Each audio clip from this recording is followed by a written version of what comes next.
আসসালামু আলাইকুম। আমি আপনাদের আজকে একটা বিষয় নিয়ে কথা বলবো। সেই বিষয়টা হচ্ছে এই আমাদের যে সিম কোম্পানিগুলো বাঙালি, গ্রামীণ, হ্যাঁ? আ রবি এই সিম কোম্পানিগুলো আমাদের অনবরত নানান ধরনের মেসেজ দিয়ে থাকে। আমি আপনাদের একটা গল্প বলি। সেদিন আমার এক বন্ধু টাকা পাঠিয়েছিল ১০,০০০। তা সে আ বলছিল যে, "বন্ধু তুমি মেসেজ চেক করো।" হ্যাঁ? তা আমি মেসেজ চেক করতে গিয়ে দেখি যে কোন মেসেজই নাই। তা আমি আবার তাকে বললাম যে, "বন্ধু তুমি এর আগেও আমাকে টাকা দিয়ে ঘুরেছো, এখনো ঘুরাচ্ছ।" হ্যাঁ? না বন্ধু বলল যে, "না আমি তোমাকে টাকা দিয়েছি। তুমি চেক দাও।" পরে আমি আ অ্যাকাউন্টসে মানে ভেতরে গিয়ে চেক দিলাম যে, না আসলেই আমার টাকাটা ঢুকছে। হ্যাঁ? এটার কারণ হলো কি জানেন? গ্রামীণফোন, রবি, বাঙালি যারা যে কোম্পানিগুলো আছে তারা কিন্তু অনবরত মেসেজ পাঠায়। সেই মেসেজগুলো ডিলিট করতে গিয়ে আমাদের এই যে ইম্পোর্টেন্ট যে মেসেজগুলো থাকে সেগুলো কিন্তু আমরা ডিলিট করে ফেলি। তাই না? এজন্য আ আমাদের যে সরকার প্রত্যেকটা সিম কোম্পানিকে কিন্তু ৳১৫,০০,০০০ করে জরিমানা করছে। এটা উচিত। জরিমানা করা উচিত। কারণ কি? তারা অনবরত কিন্তু এই ধরনের মেসেজ পাঠায়।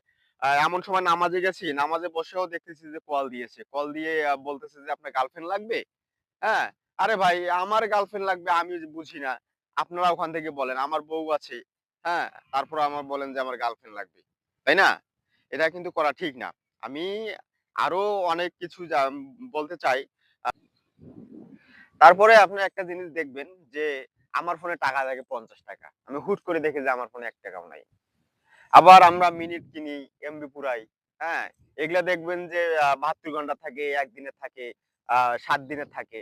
৭ দিন শেষ হয় আমার এমবি আছে এখনো ১০ জিবি। নাই, এমবি আমার শেষ। আরে ভাই এগুলা কি আপনার বাপের টাকা দিয়ে আমি কেনা? এটা তো আমার টাকা দিয়ে কেনা। আমার এমবি আপনারা কাটবেন কেন? এটা তো করা ভাই ঠিক না। আপনারা এখন দেখবেন যে আমাদের যে এখন যে কল রেট কিন্তু এখন আকাশ দিয়ে ওঠে। মানে চাঙ্গে উঠে গেছে। তাই না? আমরা এখন ১ মিনিট কথা বললে ৳২, ৳২.৫, ৳৩ কেটে নেয়। আরো যদি আবার এমার্জেন্সি নিছি, তাহলে তো ২ মিনিটে ৳১০ শেষ বাবা।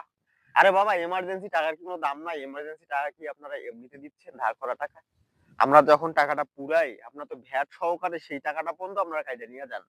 আমি সেদিন রবিতে এমার্জেন্সি নিছি ৳২০, দেখি টাকা লোড দেওয়ার সময় দেখি যে ৳২২ কেটে নিছে।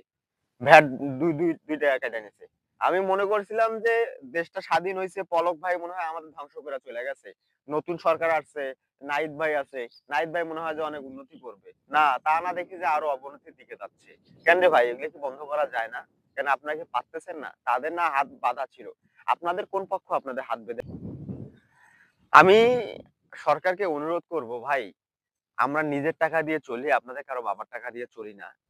তাই আমাদের আপনাদের কাছে একটাই অনুরোধ আপনারা এই ৳১৫,০০,০০০ এটা সিম কোম্পানির জন্য কোনো কিছুই না। আপনারা জরিমানা করছেন এটা ভালো দিক।